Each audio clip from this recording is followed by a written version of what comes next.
ॐ अज्ञानतिमिरान्धस्य ज्ञानाञ्जनशलाखया चक्षुरुन्मिलितं येन तस्मै श्रीगुरुवे नमः।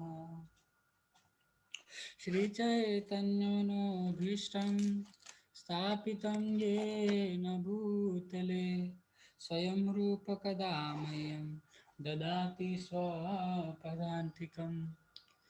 वन्देऽहं श्रीगुरु श्रीयुतापदकमलं श्रीगुरून् वैष्णवांश्च श्रीरूपं साग्रजातं सहगण रघुनाथान्वितं तं सजीवं साद्वैतं सावधूतं परिजनसहितं कृष्णचैतन्यदेवं श्रीराधाकृष्णपादान् सहगण ललिता श्रीविशाखान्वितांश्च नमो विष्णुपादाय कृष्णपृष्ठाय भूतले श्रीमते भक्तिवेदान्तस्वामिनिति नामिने नमस्ते सारस्वती देवे गौरवाणी प्रचारिणे निर्विशेष शून्यवादी पाश्चात्य देशतारिणे हे कृष्ण करुणा सिंधु दीनबंधु जगतपते गोपेश गोपिका कांत श्री राधा कांत नमस्ते तप्त कांचन गौरांगी श्री राधे वृंदावनेश्वरी वृषभानुसुते देवी प्रणमामि हरिप्रिये वाञ्छाकल्पतरुभ्यश्च कृपा सिन्धुभैव च पतितानां पावनेभ्यो वैष्णवेभ्यो नमो नमः।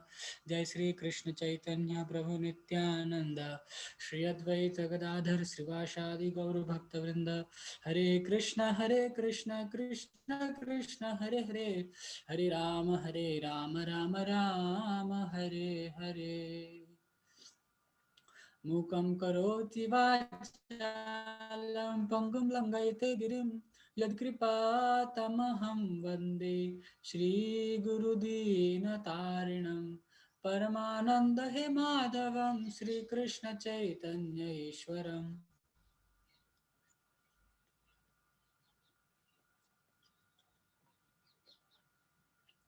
हरे कृष्णा। तो एक बार फिर से आप सभी भक्तों का स्वागत है प्रातःकालीन श्री चैतन्य चरितामृत के इस चर्चा में। हर सोमवार की तरह इस सोमवार में भी हम लोग चैतन्य महाप्रभु की लीलाओं का कुछ स्मरण करेंगे या पठन करेंगे। तो आज जो है हम मध्य लीला के चौथे अध्याय से कुछ श्रवण करने का प्रयास करेंगे, जिसमें मुख्यतः माधवेंद्र पुरी पाद की जो लीलाएं हैं भगवान के साथ उनके विषय में वर्णन हुआ है। और किस प्रकार से एक्चुअली ऐसा एक सिनेरियो ये है कि श्री चैतन्य महाप्रभु बालासोर में जाकर के श्री राधा गोपीनाथ जी का दर्शन करते हैं।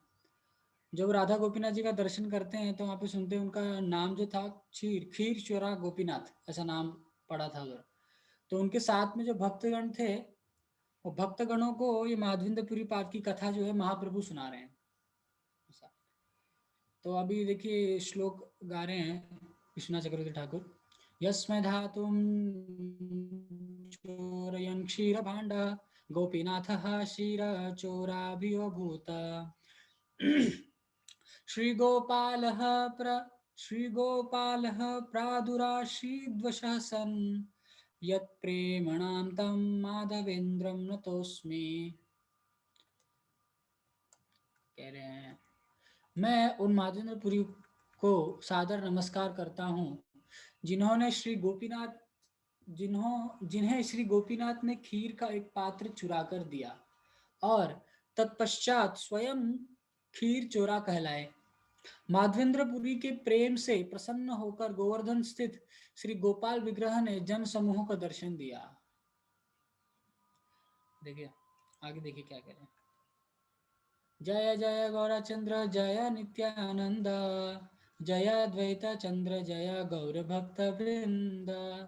श्री चैतन्य महाप्रभु की जय हो, श्री नित्यानंद प्रभु की जय हो, श्री अद्वैत प्रभु की जय हो तथा श्री चैतन्य महाप्रभु के समस्त भक्तों की जय हो।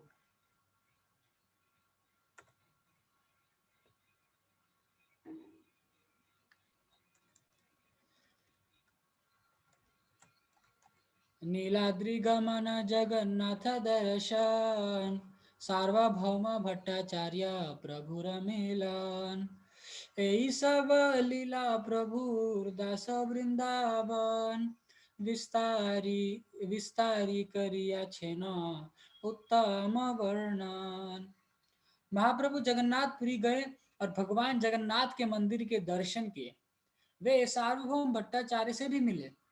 इन सब लीलाओं का अत्यंत विस्तृत वर्णन वृंदावन दास ठाकुर द्वारा अपने ग्रंथ चैतन्य भागवत में किया गया है। सहज विचित्र मधुर चैतन्य विहार वृंदावन दासे मुखे अमृतेर धार। देखिए कितना सुंदर कह रहे हैं। श्री चैतन्य महाप्रभु की सभी लीलाएं स्वभावतः अत्यंत अद्भुत और मधुर है, और जब उनका वर्णन वृंदावन दास ठाकुर द्वारा किया जाता है तब वे अमृत की धारा के समान बन जाती है।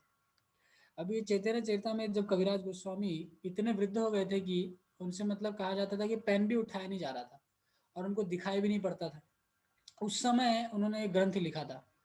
और जैसे हम सब जानते हैं कि चैतन्य चरितमृत पढ़ने में कितना आनंद आता है ना। हर मंदिर में, हमारे अंतर्राष्ट्रीय कृष्ण भावनामृत संघ के हर मंदिर में श्री चैतन्य चरितमृत के ऊपर हर सोमवार चर्चा होती है, और कई भक्त लोग जो है इसको रिपीटेडली पढ़ते हैं। क्योंकि शुद्ध भक्त द्वारा ये लीला जो है वर्णित हुआ है, भगवान की लीला जो है शुद्ध भक्त के द्वारा वर्णित हुई है। लेकिन यहाँ पर देखिए कितना विनम्रता व्यक्त कर रहे हैं कि यह क्या नाम है, विश्वनाथ चक्रवर्ती ठाकुर। हाँ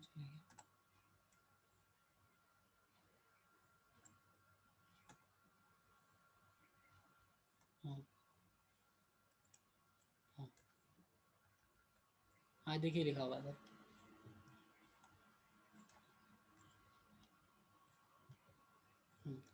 श्री चैतन्य महाप्रभु की सभी लीलाएं स्वभावतः अत्यंत अद्भुत और मधुर है, और जब उनका वर्णन वृंदावन दास ठाकुर द्वारा किया जाता है तब वे अमृत की धारा के समान बन जाते हैं। अभी ये चैतन्य चरितमृत भी कुछ कम थोड़ी है ना। हम लोग कितने सालों से पढ़ रहे हैं, कब से पढ़ रहे हैं, लेकिन हमेशा नया लगता है। ऐसा नहीं कि माधुरीपुरी की जो लीलाएं है, खीर चेरा गोपीनाथ, हमने कभी सुनी नहीं है। हजारों बार सुन चुके हैं, कई सौ बार सुन चुके हैं, लेकिन फिर भी जब वो सुनते हैं तो वही नया सा फील होता है।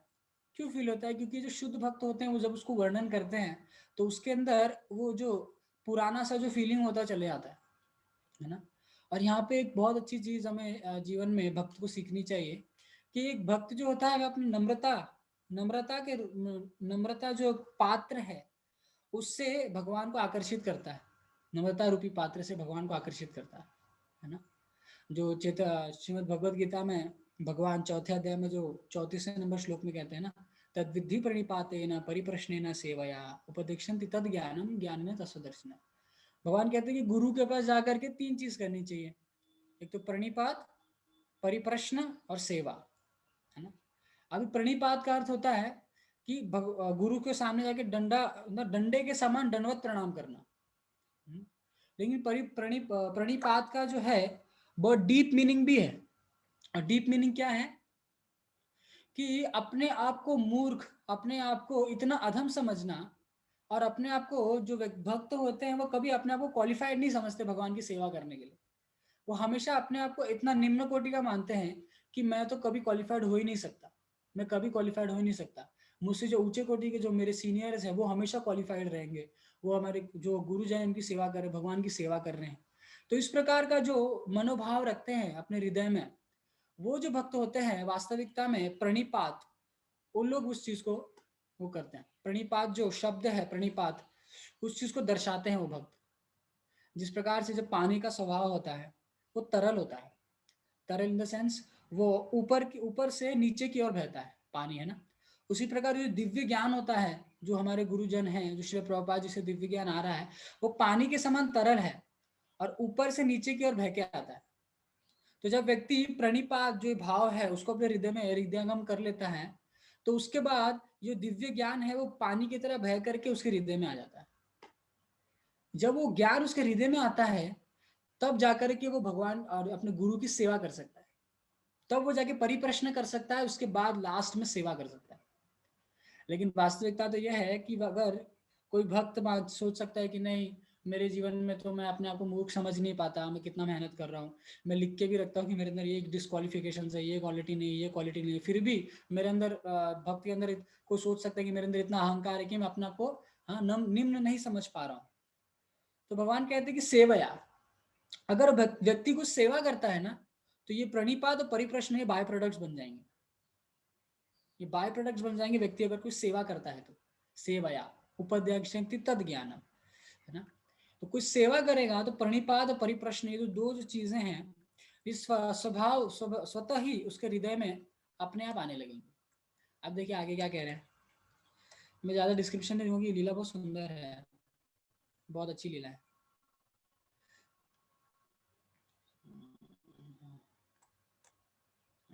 अतएव ताहा वर्णिले है पुनरुक्ति, दंभ करी वर्णि यदि तेचे नहीं शक्ति।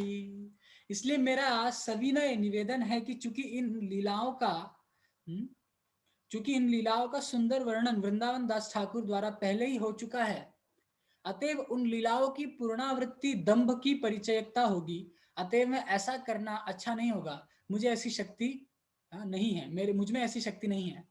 देखिए कितना विनम्रता प्रकट कर रहे हैं कविराज गोस्वामी। हर एक अध्याय में आप देखेंगे चैतन्य चरितमृत अगर ध्यान से भी पढ़े तो कविराज गोस्वामी हर एक अध्याय में हर एक लीलाओं को शुरू करने से पहले, लीला को खत्म करने से पहले, खत्म करने के समय हमेशा अपनी विनम्रता को प्रकट करते हैं।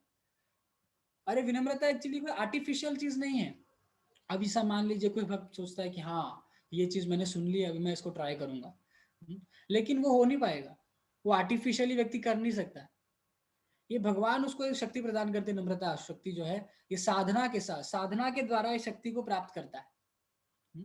अतएव उन लीलाओं की पूर्णावृत्ति दंभ की परिचयता नहीं होगी, वो अहंकार दिखाने के लिए नहीं करेंगे। कौन? कृष्णदास कविराज गोस्वामी। वो क्या कर रहे हैं कि मुझ में ऐसी शक्ति नहीं है। देखिए जैसे मैंने कहा कि जो अच्छे भक्त होते हैं उनके हृदय में हमेशा यही भाव रहता है कि आई एम नॉट क्वालिफाइड, मैं सेवा करने के लिए क्वालिफाइड नहीं हूँ, मेरे अंदर ये डिस्क्वालिफिकेशन है, मैं तो अधम हूँ, मैं पापी हूँ, मैं ये हूँ, है ना। जैसे रूप गोस्वामी कहते हैं ना कि हम तो जगाए मधाई से भी पापी हैं।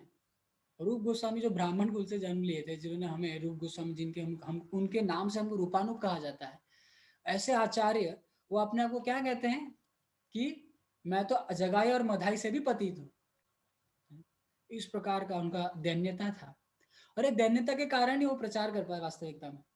नहीं तो प्रचार करना एक्चुअली शुद्ध भक्ति है जो प्रचार कर सकती है। जैसे भक्ति सिद्धांत सरस्वती ठाकुर के विषय में जब बोलते हैं तो भक्ति सिद्धांत सरस्वती ठाकुर वो गोलोक वृंदावन में नयन मणि मंजरी के नाम से भगवान की सेवा करते थे। नयन मणि मंजरी के नाम से सेवा करते हैं। और ये नयन मणि मंजरी जो है ये एकदम कह सकते हैं जैसे एकदम स्पेशल मंजरी थे गोलोक वृंदावन में।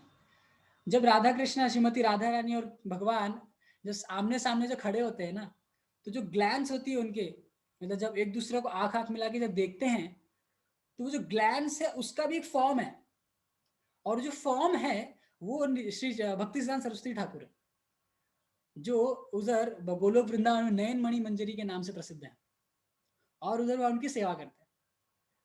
और वहां पर जो सेवा करते हैं तो राधा रानी कहते हैं कि जाके नीचे जाके थोड़ा प्रचार करो, भगवान कहते जाओ नीचे प्रचार करो। तब नयन मणि मंजरी आके नीचे आके प्रचार करते हैं। मतलब वास्तविकता ये है कि जो भक्त होते हैं ना, शुद्ध भक्त, वही प्रचार कर सकते हैं। जहाँ हमारे शिल प्रभुपाद जी हैं, हाँ भक्ति विनोद ठाकुर हैं, भक्ति सिद्धांत सरस्वती ठाकुर है, ये लोग सब मंजरी थे। नरोत्तम दास ठाकुर के विषय में सुने पिछले कुछ दिनों पहले, नरोत्तम दास ठाकुर का डिसअपीयरेंस गया था, वो चंपक लता मंजरी, सब मंजरी हैं, मंजरियां, किंकरियां, गोपियां, इस प्रकार की जो सेविका है भगवान की, श्रीमती राधा रानी की, ये लोग इस संसार में आकर के प्रचार करते हैं। उसी प्रकार कृष्णदास कविराज गोस्वामी भी, वो भी प्रचार कर रहे हैं। इतनी एज के बाद भी उन्होंने चैतन्य चरितमृत ग्रंथ भौतिक संसार के जीवात्माओं को उद्धार करने के लिए दिया। देखिए आगे क्या कहते हैं।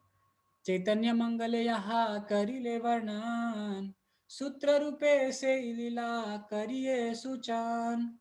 अतएव चैतन्य मंगल, आप श्री चैतन्य भागवत नाम से विख्यात मैं वृंदावन दास ठाकुर जिन लीलाओं का पहले से विस्तृत वर्णन कर चुके हैं उन्हें मैं सूत्र रूप में प्रस्तुत कर रहा हूँ। तो एक्चुअली चैतन्य भागवत में इस लीला का बहुत विस्तृत वर्णन है, तो कृष्णदास कविराज गोस्वामी कह रहे हैं कि मैं उसको शॉर्ट में थोड़ा सा बताऊंगा। तार सूत्र आछेते हे न कैले वर्णन, यथा कथा चित्कारी से लीला कथन।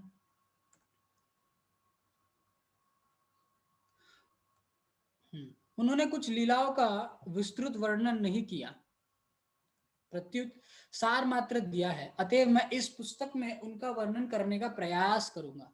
अतएव उन्होंने कुछ लीलाओं का जो वर्णन था कृष्णदास चैतन्य मंगल में वृंदावन दास ठाकुर जी ने कुछ लीलाओं का वर्णन विस्तृत रूप से नहीं किया, तो यहाँ पर कह रहे हैं कृष्णदास कविराज गोस्वामी कि मैं उन लीलाओं का विस्तृत रूप से वर्णन करने का प्रयास करूंगा।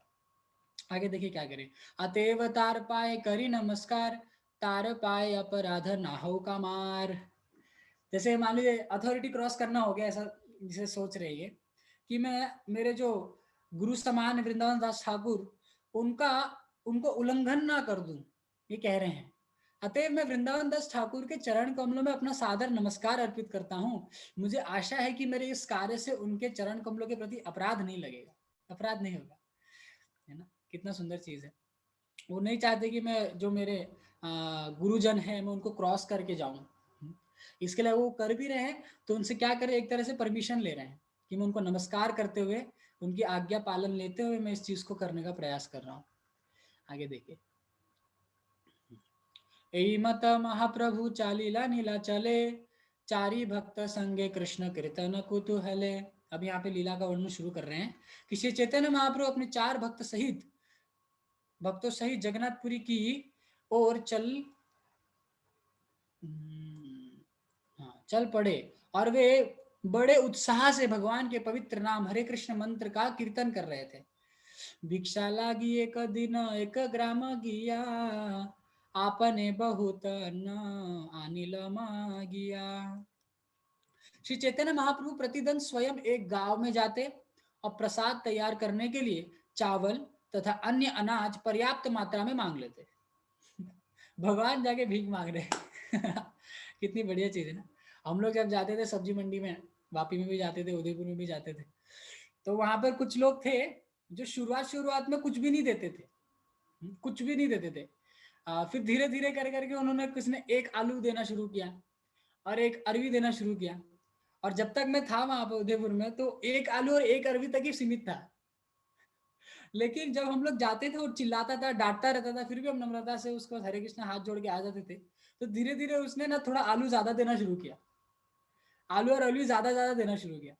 मतलब कहने का तो ये है कि ये जो परंपरा है भिक्षा मांगने की ब्रह्मचारी के लिए खास करके, ये महाप्रभु से चलती आ रही है। और वास्तव बड़ा आनंद भी आता है, मजा आता है एक्चुअली। वो लोग जब बोलते लो महाराज खूब खाओ और एक टमाटर दे देते हैं, महाराज खूब खाओ और एक टमाटर झोली में डाल देंगे, हम लोग चले धन्यवाद कोई बात नहीं। इस प्रकार से बड़ा आनंद आता था। श्री चैतन्य महाप्रभु प्रतिदिन स्वयं एक गांव में जाते और प्रसाद तैयार करने के लिए चावल तथा अन्य अनाज पर्याप्त मात्रा में मांग लेते। पथे बड़ बड़ दानी विघ्न नहीं करे, तासा बारे कृपा करी आइला रे मुना रे।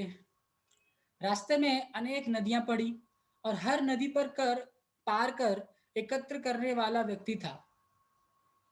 रास्ते में अनेक नदियां पड़ी और हर नदी पर कर एकत्र करने वाला व्यक्ति था, किंतु उसने महाप्रभु को रोका नहीं। महाप्रभु ने भी उन सब पर कृपा की। अंत में वे रेमुणा गांव पहुंचे, है ना। तो जब ये महाप्रभु जा रहे थे वृंदावन की ओर, सॉरी रेमुणा की ओर जा रहे थे खीरचोरा गोपीनाथ जी का दर्शन करने के लिए, तो उस समय कई नदियां पड़ी रास्ते में।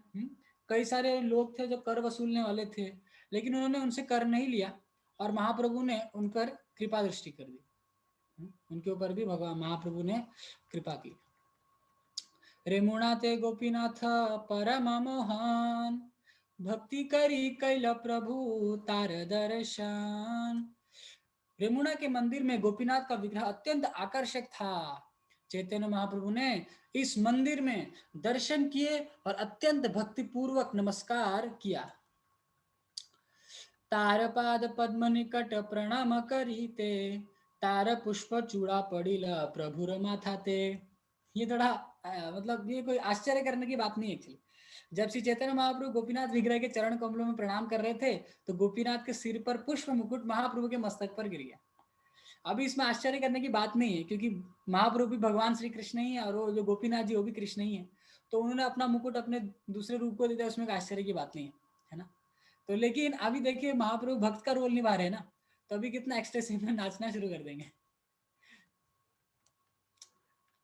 देखिए क्या लिख रहे हैं। चूड़ा पाइया महाप्रभु आनंदित मन, बहु नृत्य गीत कैल लाया भक्तगण। जब अर्चा विग्रह का पुष्प मुकुट उनके मस्तक पर आ गिरा तो श्री चैतन्य महाप्रभु अत्यंत प्रसन्न हुए और उन्होंने अपने भक्तों के साथ विभिन्न प्रकार से कीर्तन तथा नर्तन किया। जैसे मुकुट गिरा वैसे ही सब लोग कीर्तन करना शुरू कर दिया और बहुत खुश हो गए कि महाप्रभु के साथ ऐसा हुआ। मतलब जब चौथे स्कंद में हम पढ़ते हैं ध्रुव महाराज के चरित्र के विषय में, तो नारद मुनि ध्रुव महाराज को कहते हैं कि एक भक्त जो है उसको अपने सीनियर्स, अपने समकक्ष और अपने जूनियर्स के साथ कैसे रहना चाहिए।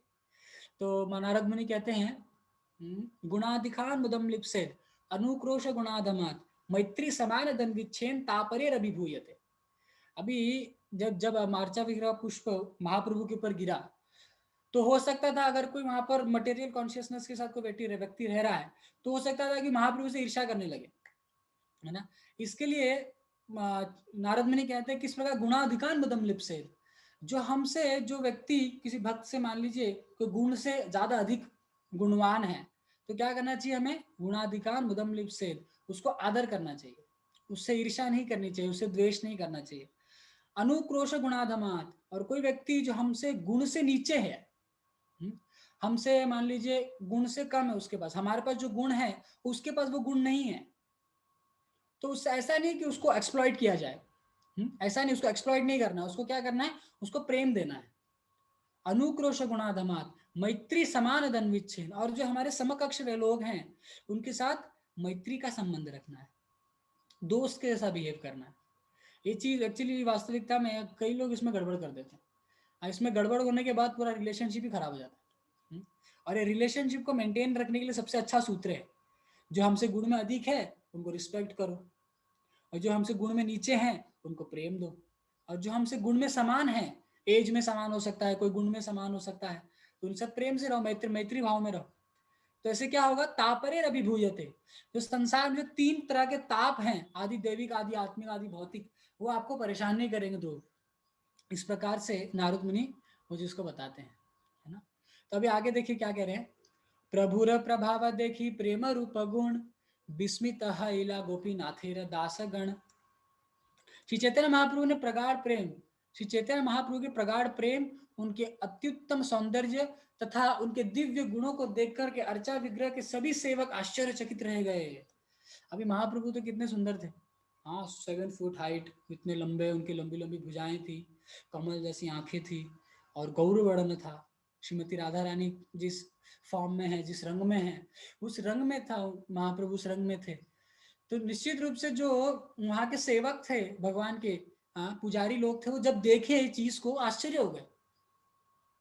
आगे देखिए बहुत और चीज सुंदर चीज बताएंगे, नाना रूपे प्रीत्य कैल प्रभु रसेवन, से ही रात्रि ताहा प्रभु करिले वचन।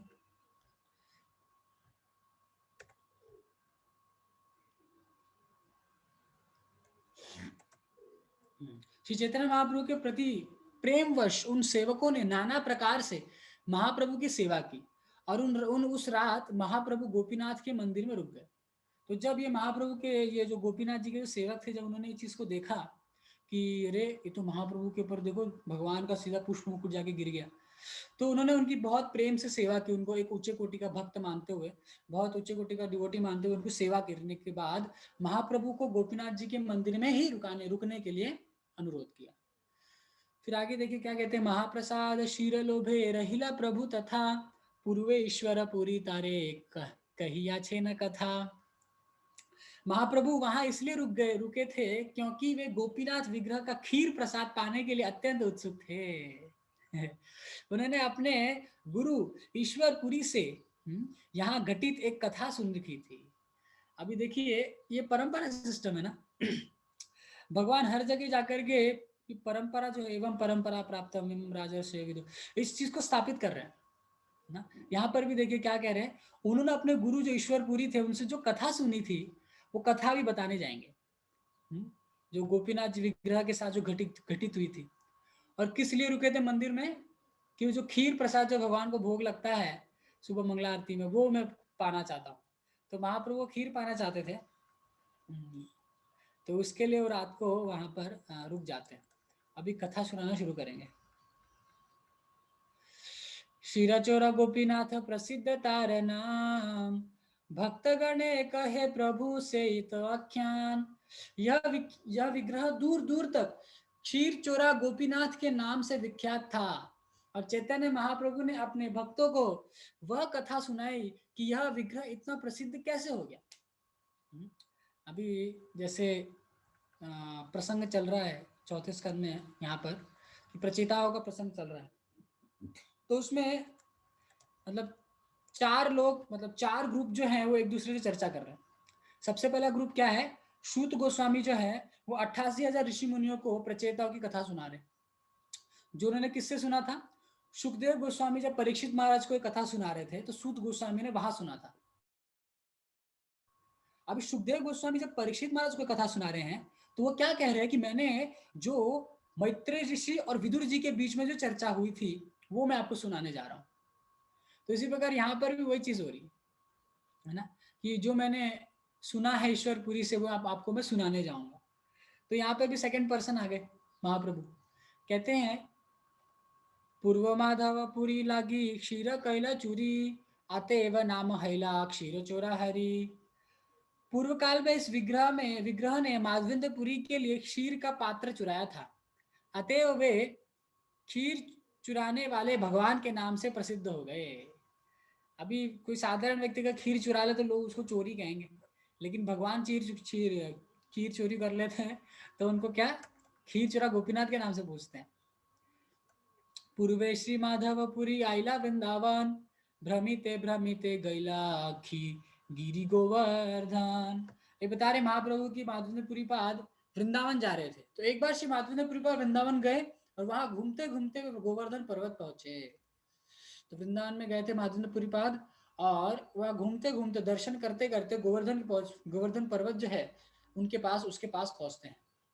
प्रेमे मत्त नाही तार रात्रि दिन ज्ञान, क्षणे उठे क्षणे पड़े नाही स्थान स्थान।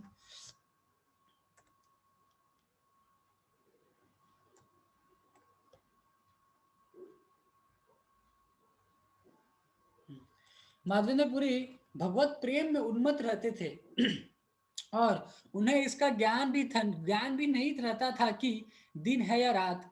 कभी वे उठ बैठते और कभी भूमि पर गिर पड़ते। उन्हें उचित अथवा अनुचित स्थान में भेद नहीं रहता था। तो जो शुद्ध भक्त हो जाते हैं, जो मतलब शरीर की धारणा से ऊपर हो जाते हैं, वास्तविकता में ये चीज देखने को मिलती है उनके अंदर। जैसे श्रील प्रभुपाद जी के कई भक्त हैं, कई शिष्य हैं जिनके विषय में हम सुने होंगे, पढ़े होंगे, देखे होंगे कि वो रात दिन उनको कुछ पता ही नहीं चलता था। जैसे गौर गोविंद महाराज हैं। गौर गोविंद महाराज जब प्रभुपाद जी से मिले तो प्रभुपाद जी ने कहा उनको कि इंग्लिश बुक को क्या करो, उड़िया में ट्रांसलेट करो। तो दिन में, रात में केवल 1.5 से 2 घंटा ही सोते थे और कुछ नहीं खाते थे, और भूख को रोकने के लिए वो नींबू पानी पिया करते थे बस। तो इस प्रकार का कठिन कठिन तपस्या करते थे श्रील प्रभुपाद जी के बुक्स को उड़िया में ट्रांसलेट करने के लिए, और उनको दिन क्या है रात क्या है कुछ पता ही नहीं चलता था। और दूसरा होता है श्रीपाद आइंद्र प्रभु, जब उनको पूछते थे, उनके घड़ी में, उनके गुरु में तो घड़ी में कांटे ही नहीं थे। जब कभी कभी लोग पूछते थे कि उनको बोलते थे कि प्रभु जी आप 4 दिन हो गए आपने कुछ खाया नहीं है, और ऐसा हो गया 4 दिन से कुछ खाया नहीं मैंने, फिर थोड़ा सा कुछ खा लेते थे। रात भर जब करते रहते थे। उनका शेड्यूल सुनेंगे तो बहुत आश्चर्य हो जाते थे लोग, कि रात को 10 बजे से लेते थे 10 बजे से लेकर के सुबह 4 बजे तक अपनी डेटी वर्शिप करते थे रात को। उनके पास हजारों हजारों शालिग्राम थे। आप लोग अगर वृंदावन में आइंद्र के रूम में गए होंगे तो देखे होंगे, हजारों हजारों शालिग्राम थे उनके पास।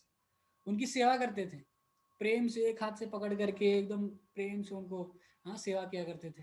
और शालिग्राम सेवा करने के बहुत नियम होते हैं, हम उनको लेफ्ट हैंड से छू नहीं सकते हैं, सिर्फ राइट हैंड यूज करना होता है। और बड़े प्रेम से उनको सेवा करते थे। जब सेवा करते थे तो रात दिन कब बीत जाते था पता नहीं चलता था उनको। तो इस प्रकार के जो भक्त थे, मतलब बहुत एलिवेटेड लोग होते हैं लोग, कि जो शरीर की धारणा से पूरा ऊपर उठ जाते हैं। तो माधवेंद्रपुरी पाद भी इसी प्रकार के थे। वो रात दिन को कब होता था कुछ पता ही नहीं चलता था।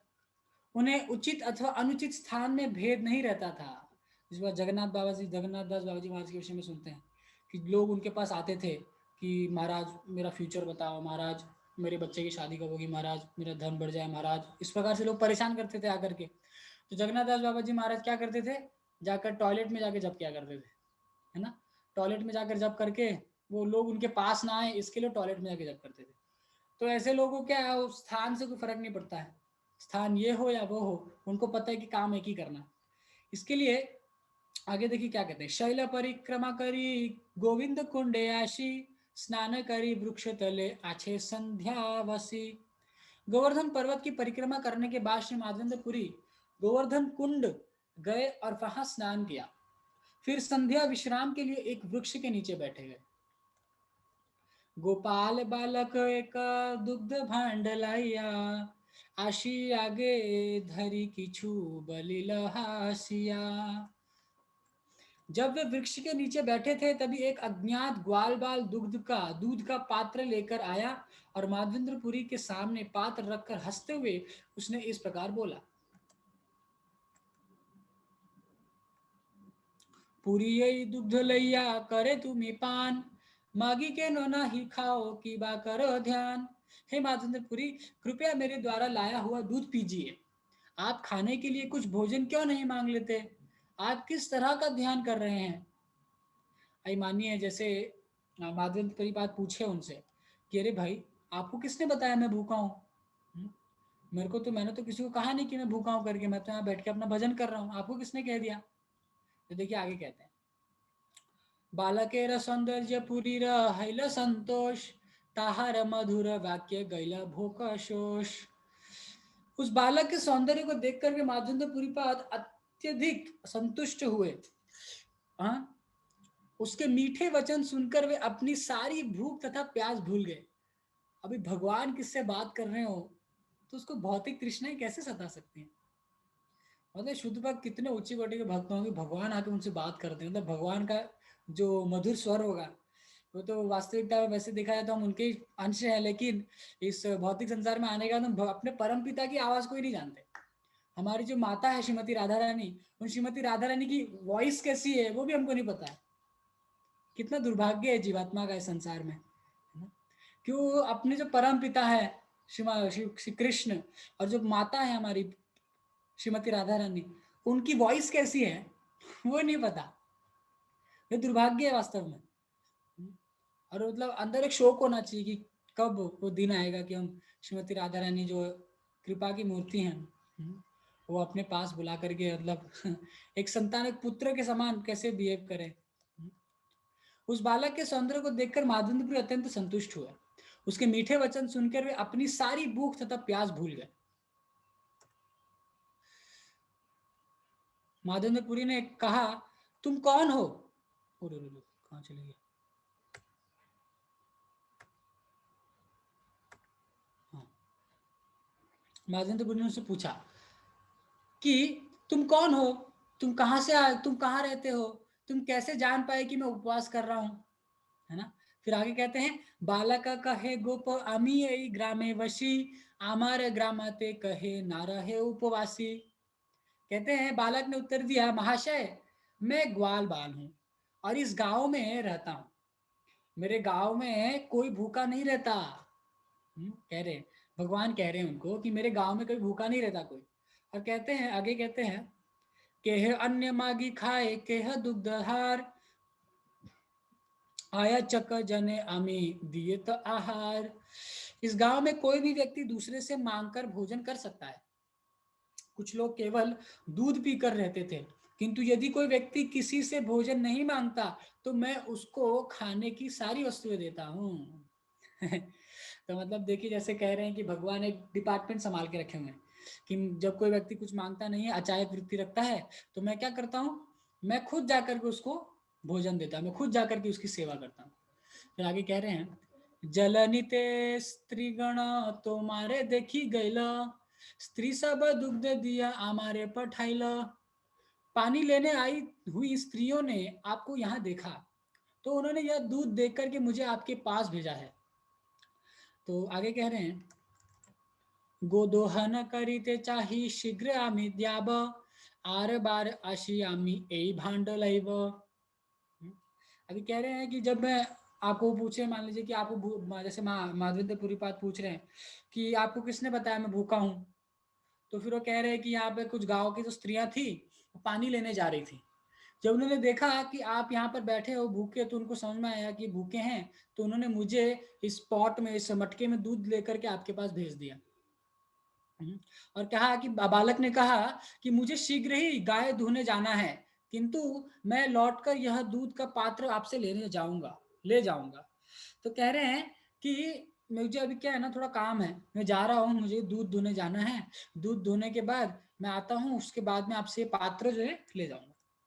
तो जैसे मानिए फिर उनकी इन सुंदरता को देख करके माधवेंद्र पुरी पाद भी बोले चलो ठीक है, जाके दूध दुहाओ, फिर बाद में आ जाना और पात्र ले जाना।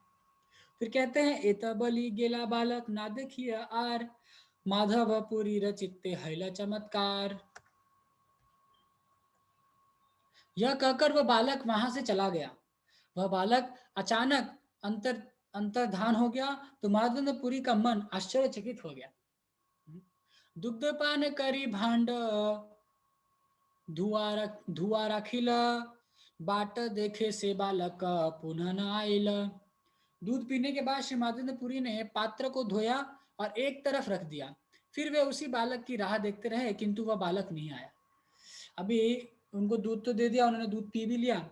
अब दूध पीने के बाद उन्होंने क्या किया, थोड़े पॉट को अच्छे से धो करके साइड में रख करके अभी बालक जो है, सुंदर बालक, उस बालक को उसकी राह देखते हुए वेट कर रहे हैं। फिर वेट करते हुए कह रहे हैं,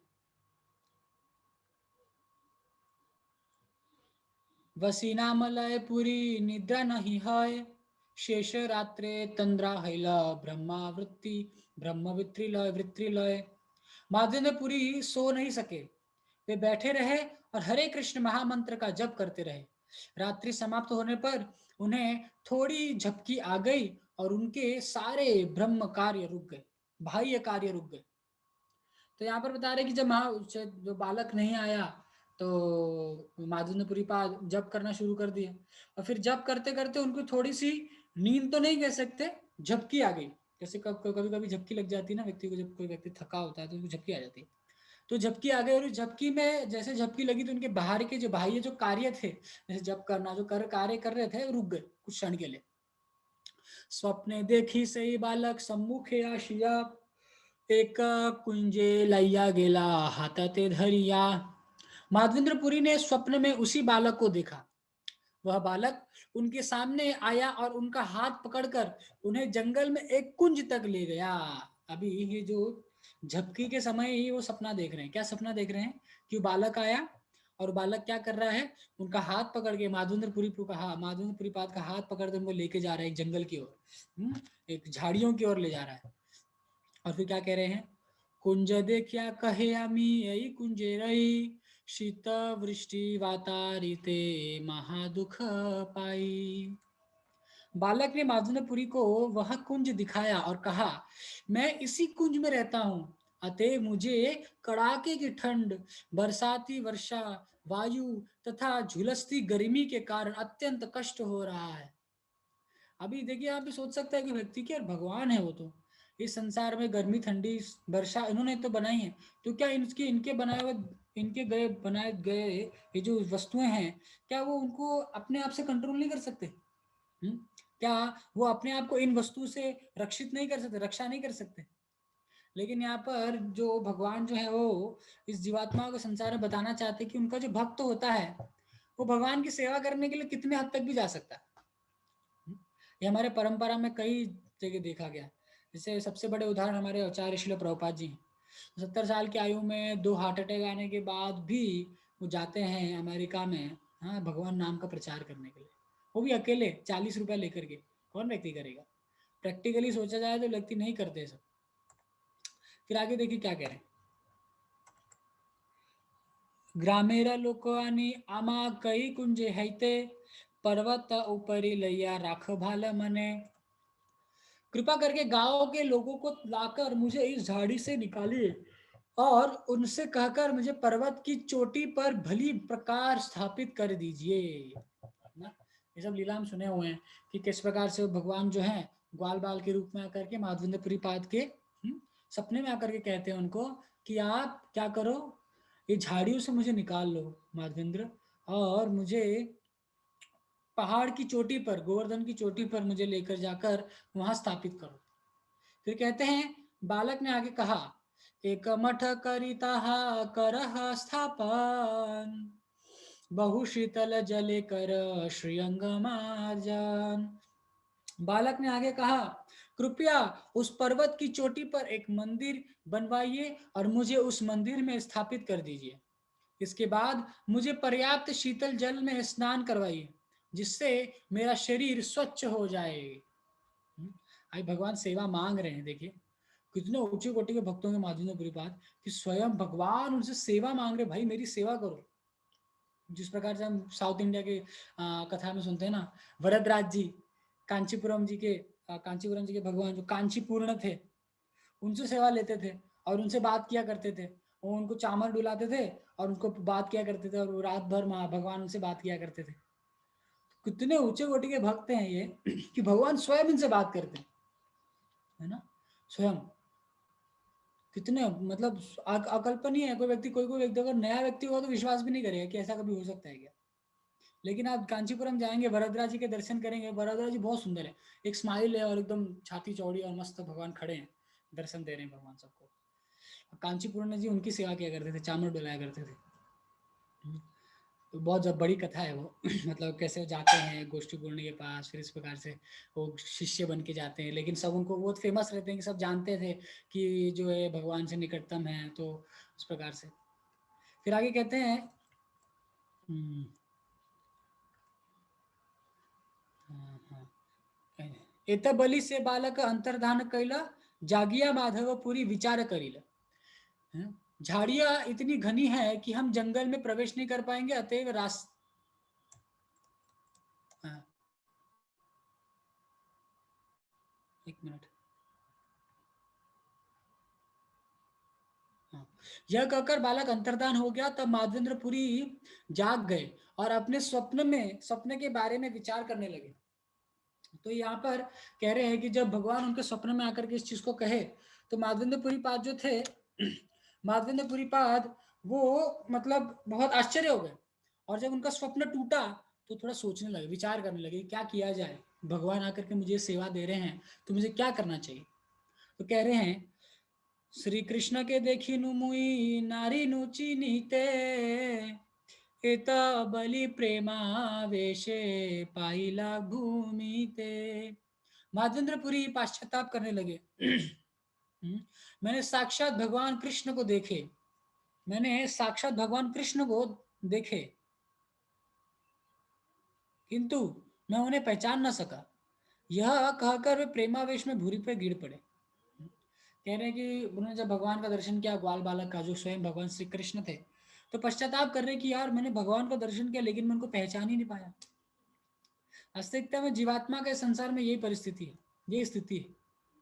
इसके लिए भगवान ने शास्त्र दिए, गीता दी, भागवत दी, और उसमें अलग अलग क्वालिफिकेशंस बताए हैं कि ये क्वालिटीज होते हैं किसी भक्त में, किसी शुद्ध भक्त की शुद्ध भक्त के जीवन में अगर हमें ये क्वालिटीज दिखते हैं तो मतलब वो दृढ़ भक्त है। वास्तविकता में अगर किसी भी व्यक्ति को कोई शुद्ध भक्त है या अच्छा भक्त है, अगर वो चीज को पता करना है, तो शास्त्र जो है ना एक वाया मीडिया है। एक मीडियम है जिसको हम पढ़ करके, जैसे जैसे कोई पढ़ता है ना, कैसे समझाऊं मैं, मान लीजिए किसी व्यक्ति के अंदर कोई गुण है, ह्यूमिलिटी है, टॉलरेंस है, इस प्रकार से अलग अलग गुण है, तो आप उस गुण को पढ़ते हैं और देखते हैं हाँ इस व्यक्ति के अंदर गुण है। तो उसी प्रकार से अगर कोई व्यक्ति किसी भक्त को पहचानना चाहता है कि यार ये अच्छा भक्त है कि डुप्लीकेट है, क्या ये निष्किंचन है कि किंचन है, क्या इसके अंदर केवल भगवान को प्रसन्न करने की इच्छा है या अपने आप को प्रसन्न करने की भी इच्छा है, क्या इसके अंदर ईगो सेटिस्फाइंग प्रोपेंसिटी है, क्या इसको इसके अंदर ईगो को दबाने की प्रोपेंसिटी है।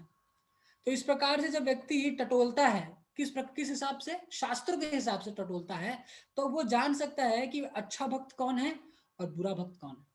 वास्तविकता भक्त तो अच्छे ही होते हैं, बुरे तो भक्त होते नहीं है।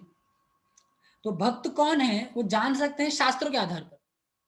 जैसे एक एग्जाम्पल है, जैसे भगवान कपिल देव अपनी माता देवती को कहते हैं कि जो अच्छे भक्त होते हैं उनका लक्षण क्या है, कि साधव साधु भूषण, वो नम्रता के स्वरूप होते हैं, उनका कोई दुश्मन नहीं होता है, वो करुणा के सागर होते हैं, वो हर एक जीवात्मा के ऊपर करुणा करते हैं। ऐसा नहीं किसी भी इंसान मनुष्य के ऊपर नहीं, गाय हो, कुत्ता हो, बिल्ली हो, चींटी तक, चींटी तक के ऊपर दया करते हैं। तो ये सब जो गुण जो है ये शास्त्रों में उल्लेख किए हुए हैं। और ये शास्त्रों जो उल्लेखित ये जो गुण हैं, जब व्यक्ति इसको पढ़ करके किसी व्यक्ति को जज करता है तो उस समय उसको समझ में आता है कि हाँ ये व्यक्ति अच्छा है कि बुरा है। हम किसी व्यक्ति को दोष देकर कोई मतलब नहीं है। दोष तो व्यक्ति के खुद के अंदर है कि वो शास्त्र को पढ़े बिना ही किसी व्यक्ति के ऊपर विश्वास कर लिया। सबसे पहले तो शास्त्र क्या हमें बता रहे हैं? शास्त्र हमें बता रहे हैं कि ये सब जो चीजें हैं ये भक्त के गुण हैं। श्री गुरु चरणे रति ऐसे उत्तम गति। क्या वो भक्त के अंदर इस प्रकार की रति है कि अपने गुरु के प्रति? हमें ये सब टटोलना चाहिए। क्या हर परिस्थिति में क्या ये भक्त दृढ़ है क्या? ये सब जब टटोलेगा कोई व्यक्ति, जब टटोलता है, कब कोई इसको प्रैक्टिकली किसी जीवन में देखता है तो समझ में आता है कि हाँ यार ये अच्छा भक्त है, ये सच्चा भक्त है, ये ना जेन्युइन है। तो जेन्युइनिटी समझ में आती है। किस आधार पर? शास्त्रों के आधार पर जेन्युइनिटी है जो समझ में आती है। ठीक है, आगे देखिए क्या कहते हैं। क्षण करोदन करी मन कैल धीर, आज्ञा पालन लागी हैला सुस्थिर। माधवेंद्रपुरी कुछ समय तक रोते रहे, किंतु उनके बाद उन्होंने गोपाल की गोपाल की आज्ञा का पालन करने पर अपना चित्त स्थिर किया। इस तरह वे शांत हुए। तो यहाँ पे बता रहे कि वो बहुत रो रहे थे कि उनका दुर्भाग्य था कि उन्होंने भगवान को पहचान नहीं पाए। जब उन्होंने भगवान को पहचान नहीं पा रहे थे तो उन्होंने फिर भी कहा कि नहीं, अभी भगवान ने मुझे सेवा दी है, तो सेवा को करने के लिए उन्होंने उस सेवा को उद्देश्य बनाते हुए अपने मन को स्थिर किया।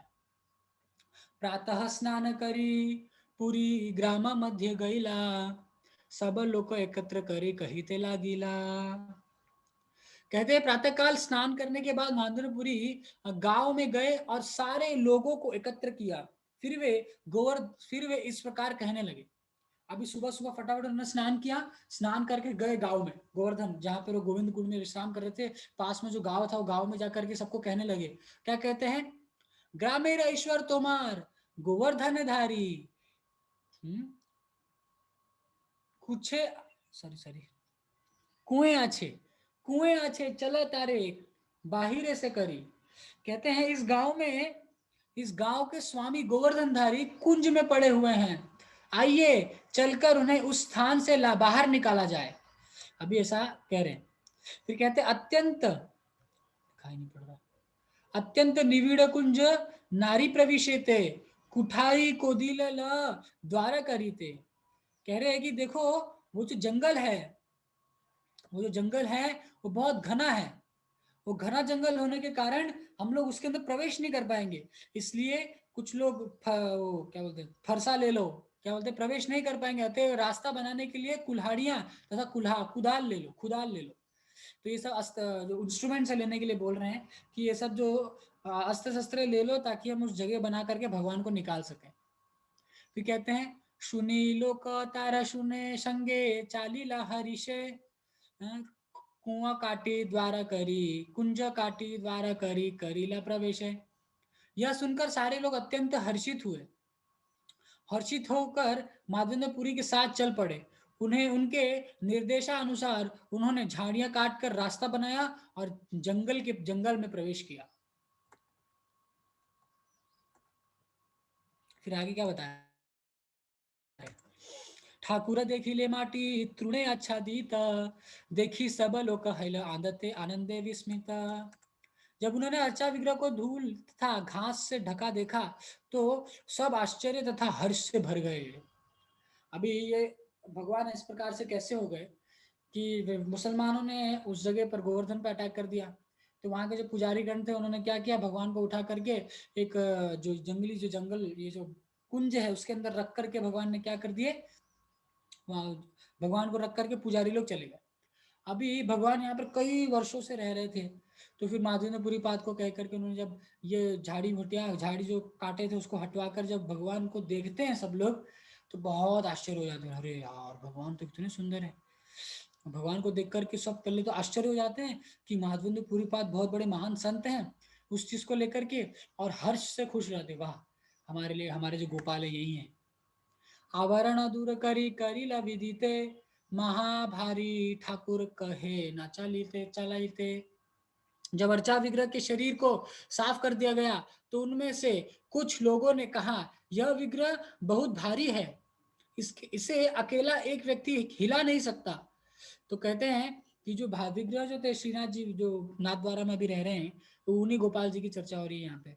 तो वो जो है वो वजन है, वो भारी है, वो वजन उनका बहुत ज्यादा है, तो उसको कोई एक व्यक्ति नहीं उठा सकता। इसके लिए क्या चाहिए, हमें बड़े बड़े दूसरे लोगों को भी लाना पड़ेगा। तो क्या कह रहे हैं आगे, महाबलिष्ठ लोग एकत्र करिया, पर्वत ऊपर गैला पूरी ठाकुर लैया। कह रहे चूंकि विग्रह बहुत भारी था, अतएव कुछ बलवान लोग उन्हें उसे पर्वत की चोटी पर ले जाने के लिए एकत्र हुए। माधवेंद्रपुरी भी वहां गए। फिर कहा क्या कहते हैं, पाथरेर सिंहासते ठाकुर बसैला, बड़ा एक पाथर पृष्ठे अवलंब अवलंब दिल। क्या कह रहे हैं, एक बड़े पत्थर को सिंहासन बनाया गया और इस पर अर्चा विग्रह प्रतिष्ठित कर दिया गया। एक दूसरा बड़ा पत्थर विग्रह के सहारे के लिए पीछे लगा दिया गया। तो सिंपल सा ये क्या बोलते हैं इंस्टॉलेशन था भगवान का, कि एक पत्थर नीचे था और एक पत्थर ऐसा, मान लीजिए ऐसा था। तो यहाँ पर भगवान को इस प्रकार से लेटा दिया और यहाँ पे अर्चन पूजा अर्चना शुरू कर दी। अभी ये 2-3 प्यार पढ़ के हम समाप्त कर देंगे, समय हो गया। ग्रामेर ब्राह्मण सब नव घट लैया, गोविंद कुंडेर जल अनिल घनिया। गांव के सारे ब्राह्मण पुरोहित जल के 9 घड़े लेकर के एकत्र हुए और गोविंद कुंड से पानी लाया और तथा उन्हें छाना गया। नवशत घट जल कैला उपनीत, नाना ब्रह्म भेरी बाजे स्त्रीगण गाए गीत। कहते हैं अर्चा विग्रह की प्रतिष्ठा करते समय गोविंद कुंड से 900 घड़े जल, 900 घड़े जल लाया गया। ये तो जगन्नाथपुरी के जो 108 घड़े होते उसको भी पार कर दिया, इसका भी रिकॉर्ड तोड़ दिया था। 900 घड़े जल लाया गया, बिल्कुल तथा बिगुल तथा ढोल बजने लगे और स्त्रियां गीत गाने लगी। तो जब भगवान का अभिषेक हो रहा था, ये 900 जो बड़े बड़े घड़े थे पानी से भरे गोविंद कुंड से लाया गया, तो वहां पर के बड़े बड़े ढोल नगाड़े बज रहे थे और साथ में भगवान की प्रसन्नता के लिए गीत गाया जा रहा था स्त्रियों द्वारा। केह गाय केह नाचे महोत्सव हैला, दधि दुग्ध घृत आइला, ग्रामे यतचीला। प्रतिष्ठा उत्सव के समय कुछ लोग गा रहे थे तो कुछ लोग नाच रहे थे। गांव का सारा दूध दही तथा घी उत्सव के लिए लाया गया। तो बहुत बड़ा फेस्टिवल हो रहा था उधर। क्या फेस्टिवल हो रहा था, सब लोग नाच रहे थे, कोई गा रहा था, और अलग अलग गांव से लोग क्या कर रहे थे, कोई दूध ला रहा था, कोई दही ला रहा था, कोई घी ला रहा था भगवान की सेवा के लिए। फिर आगे कहते हैं, भोग सामग्री आइला संदेश शादीयत, नाना उपहार ताहा करी थे पारिकत। वहां पर नाना प्रकार के व्यंजन तथा मिठाइयां और अन्य उपहार लाए गए और मैं उन सबका वर्णन कर पाने में असमर्थ हूँ। मतलब देखिए वहां पर इतने सारे व्यंजन लाए गए, इतना घी आया, इतना दूध आया, इतना दही आया कि कृष्णदास कविराज गोस्वामी कह रहे हैं कि मैं उसका वर्णन करने में समर्थ ही नहीं हूँ। इतना बड़ा फेस्टिवल। सोचिए अलग अलग गांव से, कोई गांव से बोलता है कि आज महाराज हमारे तरफ से फीस्ट है, कोई बोलता है हमारी तरफ से फीस्ट है। इस प्रकार से अलग अलग लोग अलग अलग गांव से आकर के भगवान की सेवा कर रहे थे। तो देखिए ये जो परंपरा चल रही है, श्रील प्रभुपाद जी ने भी इसको एक्सेप्ट किया। श्रील प्रभुपाद जी भी कहते थे कि हमें उत्सव मनाते रहने चाहिए। जब कोई भक्त उत्सव मनाता है तो उससे क्या होता है, लोग जो सेवा में एंगेज होते हैं, सेवा में एंगेज होने से शुद्धिकरण होता है और उत्साह बढ़ता है। तो ऐसा उत्सव मनाने का जो सिस्टम है, श्रील प्रभुपाद जी ने माधवेंद्रपुरी पाद से लिया। श्रील प्रभुपाद जी ने माधवेंद्रपुरी पाद ये जो फेस्टिवल मना रहे हैं, श्रील प्रभुपाद जी ने भी यही सिस्टम इस संस्था में भक्तों को दिया कि भक्त लोग इस सिस्टम को फॉलो करके क्या कर सकते हैं, उत्साह पूर्वक भक्ति कर सकते हैं। अब देखिए ना, जब कोई फेस्टिवल मनाता है कोई कोई मंदिर में, किसी मंदिर में कितना उत्साह रहता है भक्तों में। कोई आके कोई सेवा कर रहा है, कोई आके कुछ सेवा कर रहा है, कोई आके प्रभु से पूछता है प्रभु जी हम क्या सेवा कर सकते हैं, फिर प्रभु जी बताते हैं कि हाँ ये सेवा करना है, ये सेवा, ये जिम्मेदारियां हैं। तो इस प्रकार से जो उत्साह होता है उत्सवों के द्वारा, ये नॉर्मल डेज में उतना उत्साह नहीं होता है ना। और जब लोग भक्ति में अग्रसर होते हैं ना, प्रगति करते हैं, तो वास्तविकता में जो आध्यात्मिक उत्सव है ना, उन उत्सवों के लिए उत्साह रहता है। बाकी से होली है, दिवाली है, उस चीज के लिए उत्साह धीरे धीरे कम हो जाता है। हाँ दिवाली है, हाँ दिवाली है, लेकिन कार्तिक मास आ रहा है, दामोदर मंथ आ रहा है, तो लोगों के अंदर उत्साह हो जाता है, अरे चलो दामोदर अष्टकम होगा, बढ़िया कीर्तन होगा, दीप दान करेंगे, वृंदावन जाएंगे, हाँ यात्रा लेके जाएंगे, इस प्रकार से कितना उत्साह रहता है। तो जब आध्यात्मिक प्रगति जब व्यक्ति करता है तो इस प्रकार के चेंजेस होते हैं उसके अंदर। कई सारे फेस्टिवल्स, हम 12 महीने में कितने सारे फेस्टिवल मना लेते हैं। तो इस प्रकार का परिवर्तन हो जाता है। तो यहाँ पे देखिए, आज तो हम यहीं समय रोक देते हैं क्योंकि 9 तो बज ही गया है। तो श्लोक क्रमांक हमने चर्चा की 53 तक। तो आज के जो प्रसंग था उसमें अभी जो गोपाल जी जो हैं, माधुर्यपुरीपाद को भेंट हो जाते हैं गोपाल जी से, और अभी माधुर्यपुरीपाद उनकी सेवा करना शुरू कर रहे हैं। अभी सेवा करने के बाद महाप्रभु माधुर्यपुरीपाद को कौन, गोपाल जी कहते हैं कि मैं संतुष्ट नहीं हूँ मुझे चंदन चाहिए, मुझे चंदन लेके आओ। तो सोचने वाली बात है ना कि इतने बूढ़े हो गए थे वो, और उस समय मान लीजिए कोई वो सुविधा भी नहीं थी, पैदल पैदल जाना है आपको, तो भगवान बोलते हैं कि जाओ जगन्नाथपुरी जाके मेरे लिए चंदन ले आओ। तो ऐसा अन्याय लगता है ना कि यार इतना बूढ़ा हो गया व्यक्ति, आप उसको चंदन लाने के लिए उधर भेज रहे हो, किसी और को भी तो बोल सकते थे। लेकिन भगवान अपने भक्तों की महिमा को बढ़ाना चाहते थे। पिछले कार्तिक में वृंदावन गया था, तो वहाँ पर भक्ति दिए दामोदर महाराज में और निरंजन प्रभु जी हम गए थे उनका कथा सुनने के लिए। तो वो पॉइंट जो भक्ति दिए दामोदर महाराज जो बोले थे, वो आज अब तक मेरे दिमाग में बैठा हुआ है, मैं कभी भूल नहीं पाता हूँ उसको। क्या पॉइंट कहे थे वो? कह रहे थे कि प्रभुपाद जी को भगवान ने इतना कष्ट क्यों दिया, प्रभुपाद जी ने इतना मेहनत किया। अब वास्तविकता में देखिए ना, जो जो अच्छे भक्त होते हैं, जो भगवान की प्रसन्नता के लिए कार्य करना, जो आगे अग्रसर होना चाहते हैं, उनके जीवन में कष्ट बहुत आते हैं। क्यों? महाराज बोल रहे थे, सबसे पूछ रहे थे महाराज कि वाई, कि ये कष्ट किसी के जीवन में, जैसे प्रभुपाद जी का उदाहरण देके बता रहे थे कि कष्ट क्यों आते हैं। उन्होंने इतना मेहनत करके 4-6 घंटे बाहर बैठ करके सुमति मुरारी जी से टिकट लेते हैं, वो भी मालवाही जहाज में, और वो जाते हैं, फिर उनको सी सिकनेस हो जाता है, फिर 2 बार हार्ट अटैक आ जाते हैं। क्यों? जब अमेरिका पहुंचते हैं तो 1 साल तक उनको कड़ी तपस्या करनी पड़ती है, कड़ी कड़ी बहुत कुछ झेलना पड़ता है, बहुत तपस्या करनी पड़ती है। क्यों? तो प्रभु महाराज बताते हैं कि क्योंकि भगवान चाहते थे कि मैं प्रभुपाद जी को और ग्लोरीफाई करूं, कि मेरा जो भक्त है मेरे लिए कुछ भी करने के लिए तैयार है। ये जो महाराज जी ने जो पॉइंट कहा था, मैं मतलब मुझे बहुत अच्छा लगा था पॉइंट जो महाराज जी ने कहा कि प्रभुपाद जी के साथ इतना दुख क्यों आया।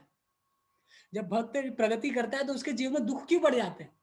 और वास्तविकता में सोचने वाली यह बात है, कि रियलाइज करने वाली बात है कि जब जीवन में दुख आए ना, फ्रस्ट्रेशन आए, भक्ति जीवन में खास करके, हो सकता है हमारा मटेरियल जीवन बहुत अच्छा हो, हम बहुत मतलब बहुत तरह अच्छे से सेटल्ड हों हर एक प्रोस्पेक्टिव से, लेकिन जब भक्ति जीवन में आ जाते हैं तो हो सकता है ऐसा लगे कि जीवन थोड़ा डगमगा रहा है। तो भगवान का प्लान है एक्चुअली। मैं भक्ति तीर्थ महाराज का एक बार क्लास सुन रहा था, पहले सुनता था भक्ति तीर्थ महाराज, तो भक्ति तीर्थ महाराज बोल रहे थे कि जब जीवन में कष्ट आए ना, तो वी शुड थिंक उसको एक अपॉर्चुनिटी के रूप में लेना चाहिए, कि हाँ ये मेरे लिए एक अपॉर्चुनिटी है कि भक्ति में प्रगति कर सकता हूँ। ये मेरे लिए एक अपॉर्चुनिटी है। जो हमारे जीवन में कोई कष्ट आ रहा है, हाँ लगता है भगवान मुझे ये एक कष्ट क्यों दे रहे हैं, ताकि मैं इस कष्ट से ऊपर आकर के और आगे बढ़ सकूं, मुझे और भगवान स्ट्रांग बनाना चाहते हैं। तो भक्ति तीर्थ महाराज इस प्रकार का सोचते थे, और इस प्रकार का सोच रखते हुए उन्होंने कितना बड़ा किया प्रभुपाद जी के लिए। वो ऐसे व्यक्ति थे जिन्होंने रशिया जैसे देश में जहां पे सब गोरे हैं, उस देश में अकेला वही व्यक्ति काला था। उन्होंने जाकर के चैतन्य चरितामृत भागवतम सेट डिस्ट्रीब्यूट करना शुरू कर दिया, जो अब तक प्रिंट भी नहीं हुए थे, प्रिंटिंग नहीं हुई थी श्रीमद् भागवतम और चैतन्य चरितामृत की। वो जाकर के दिखाते थे, ये देखो ये जो है ये चैतन्य चरितामृत है, ये हम 2-3 महीने बाद ही प्रिंट हो जाएगा, आप इसको लीजिए, बहुत अच्छा बुक है, ये है वो है, इतना उसको कन्विंस कर देते थे कि व्यक्ति बोलता है ठीक है ये पैसा रखो, जब ये प्रिंट हो जाए तो मेरे को भेज देना। इतना इतना बड़ा उन्होंने प्रभुपाद जी के लिए, और प्रभुपाद जी उनसे बहुत खुश थे, वास्तविकता में बहुत खुश थे। अब लास्ट में इनके जीवन में देखा जाए तो उनको बोन कैंसर हो गया। सोचने वाली बात है ना, उनको बोन कैंसर हो गया, इन्होंने प्रभुपाद जी के लिए इतना किया, भगवान के लिए इतना किया, बोन कैंसर कैसे हो गया? Bone cancer in the sense हड्डी इतनी कोमल हो जाती है कि थोड़ा सा ही प्रेशर देने से हड्डियां टूटने लगती है। और वास्तविकता में उनके साथ यही हो रहा था।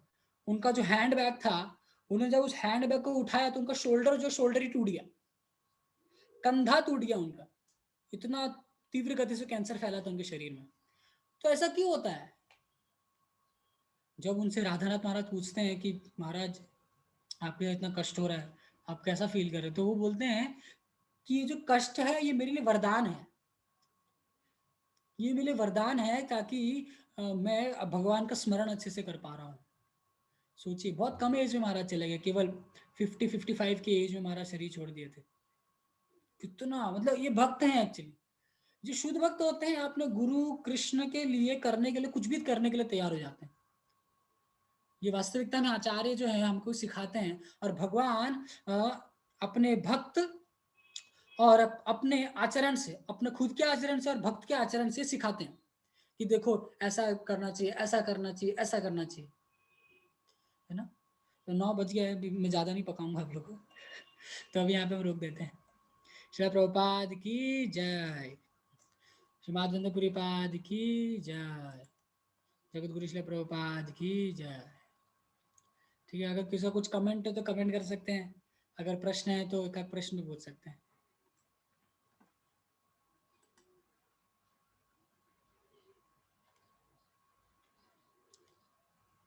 ठीक है, निरंजन प्रभु जी, निरंजन प्रभु जी, ठीक है कोई नहीं, thank you so much. Okay, ठीक है, यहाँ पे हम विराम करते हैं। हरे कृष्णा, शिला प्रभुपाद की जय, गीता गौर प्रेमानंदे, हरि हरि बोल।